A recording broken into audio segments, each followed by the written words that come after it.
techniques. Uh, they don't lend itself to quantitative techniques, interviews, questionnaires, brainstorming, benchmarking, and even you can engage consultants to identify the risk.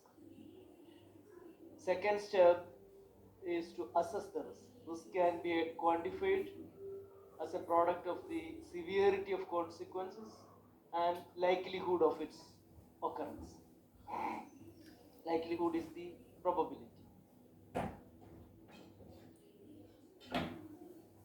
When this seems to be a very quantitative oriented, but not all risks need to be made in quantitative terms. You can have qualitative bucketing like low, medium, high, like that.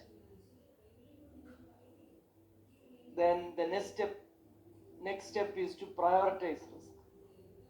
So prioritizing risk, there are various criteria for that, and an ERM committee is in the best position to prioritize risk, because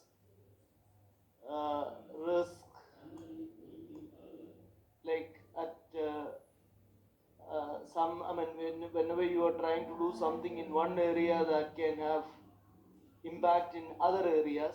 So what should be done, then you should have a whole picture about the organization and the risk facing the whole organization. Then only you will be able to prioritize that.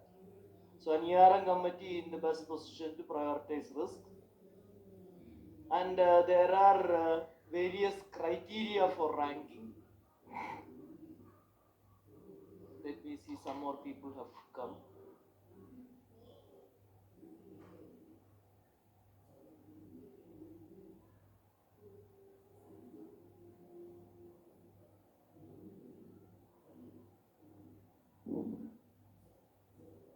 There are various criteria for ranking. I haven't told you about that actually.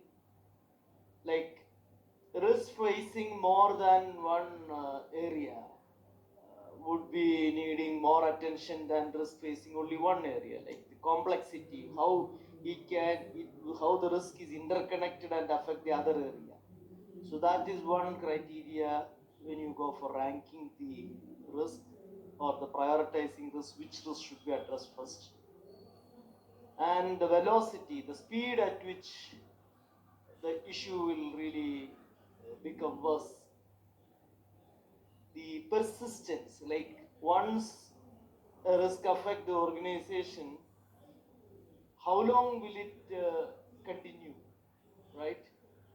And how long will it take to recover from that risk? That is what we call it as persistence.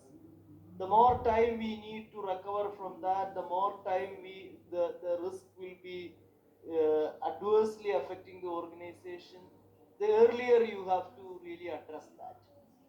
Then the once something happens, that may be like uh, beyond your expectation. That is what is called those kind of uncertainties or unforeseen obstacles are called risk. So when you encounter that, the organization itself may be able to adapt to the new environment. That is what we call it as adaptability.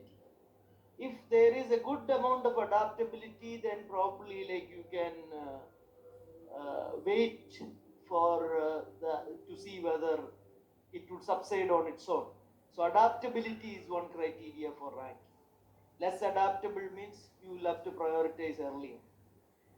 Then recovery. Here when